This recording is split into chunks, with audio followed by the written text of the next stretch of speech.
여보세요. My name is Pam, and today we are going to be going on many different places, many little ventures here to make something interesting. You already know what it is, so I'm not going to tell you.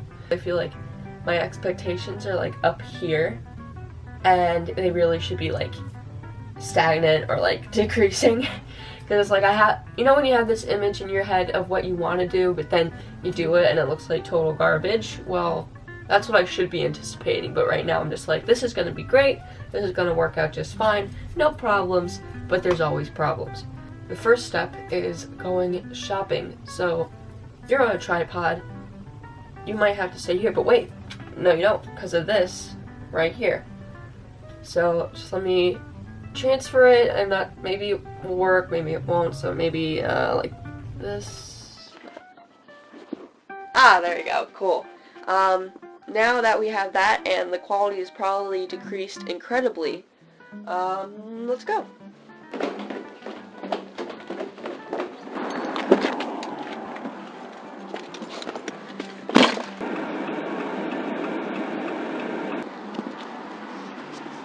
Hopefully we find everything we need in there.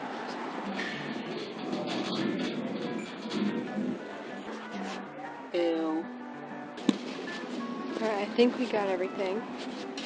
So it's time to check out.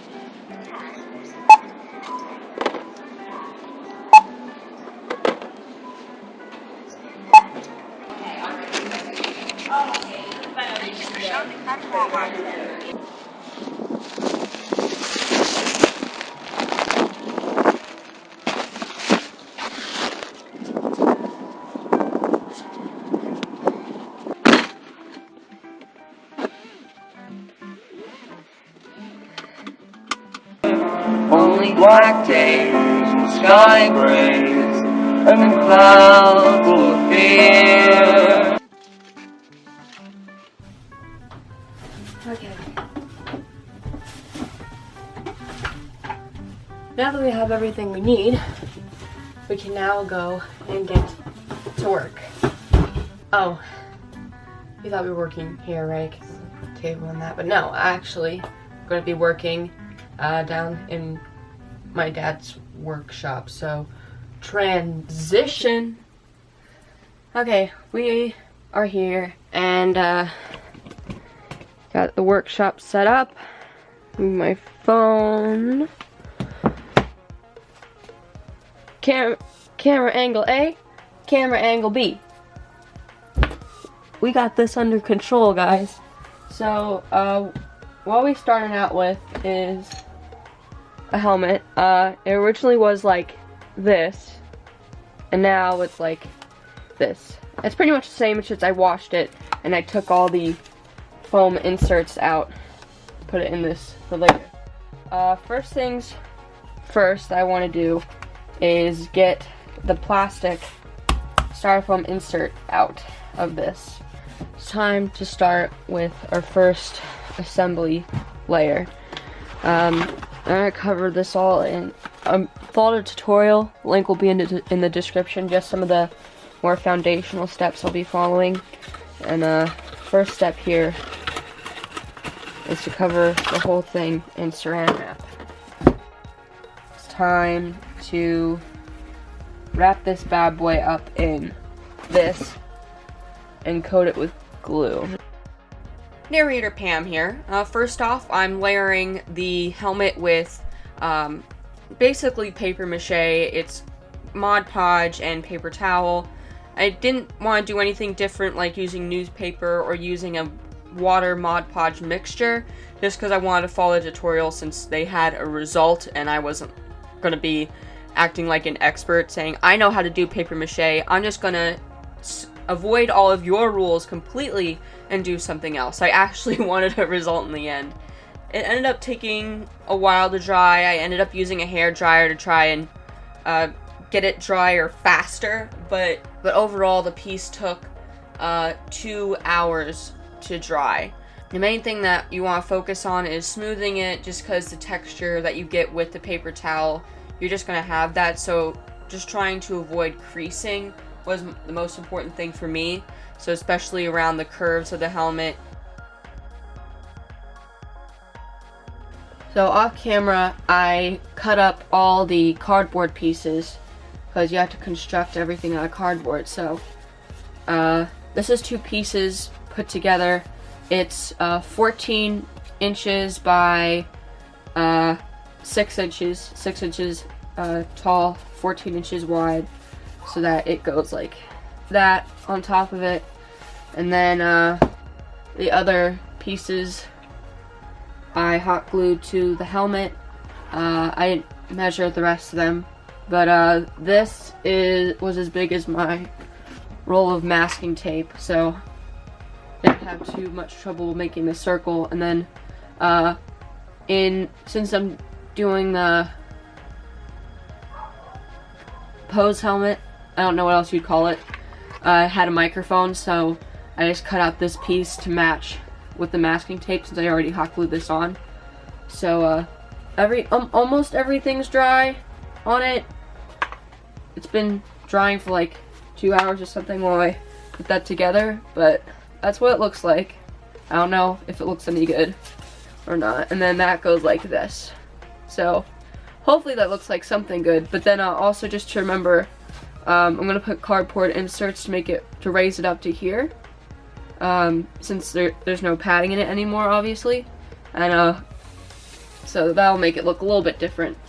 But now I'm gonna use more sheets and mache everything together and mache this.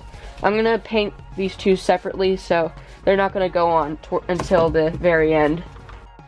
So I just go over the same process again with the paper mache, just this time I use smaller pieces since there's a lot more curve, or it's basically all curves, and you're gonna get creases. To avoid creases, it's better to use smaller pieces. I ended up cutting several sheets of paper towels into like strips of 6 or 8, about inch wide rectangles, and you just keep doing that and going over each piece again, dumping it in the glue and draping it over and cutting it to size if you need to.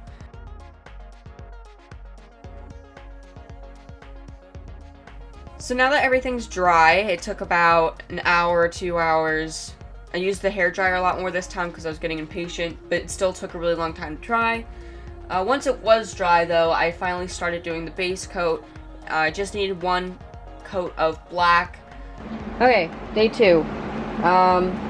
First off, got the my painting done on this. Of course, it was off camera because my camera's decided not to work. And so stripes, starting to work on this. Still needs a lot of work. And then take you off for a second. I had to redo the top part. Look, it's almost completely painted. I still had to do a couple coats, but it's garbage because I had to redo it. This is like 13.5 inches wide by 4 inches tall, and it's just when this is on here, it looks freaking stupid. So I don't want to throw it, but I would if I had the balls. Okay, just gonna keep painting on this and we'll see how much we can get done today. The painting process is fairly straightforward. The design of the helmet doesn't have any blending or really intricate details. It's mainly trying to get straight edges and making sure the stripes are the right size and shape that they need to be in order for it to look reasonable. The most helpful thing to do is to make reference points for yourself.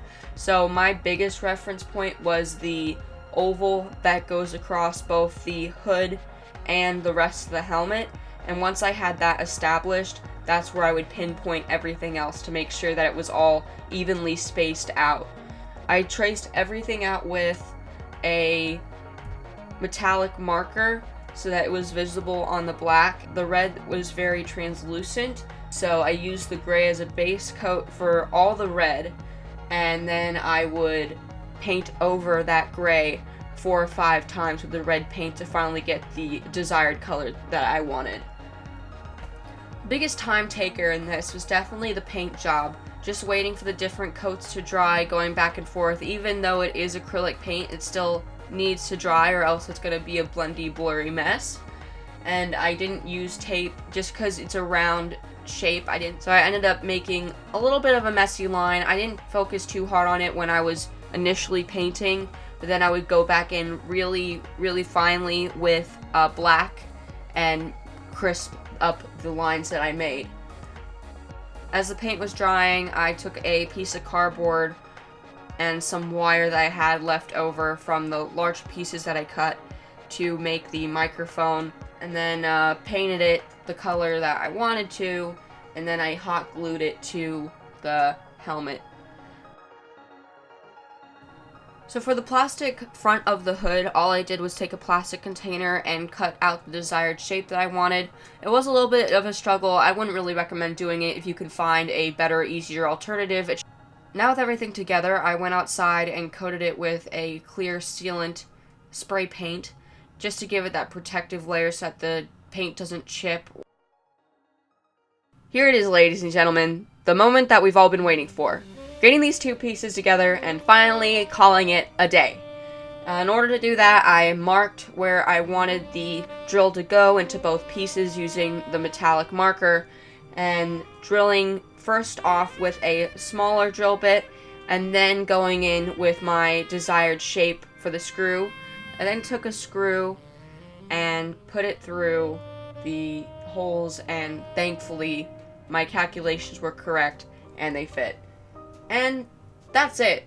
That's finally it. This took so long. It might be crazy. It doesn't, of course it's not going to look like a professional, like, plastic helmet that you would buy at the store, but I don't think that's the point. I really enjoy the look of it, the craftsman, crafty look. It looks homey. It looks like someone made it because someone did make it, and that person is me.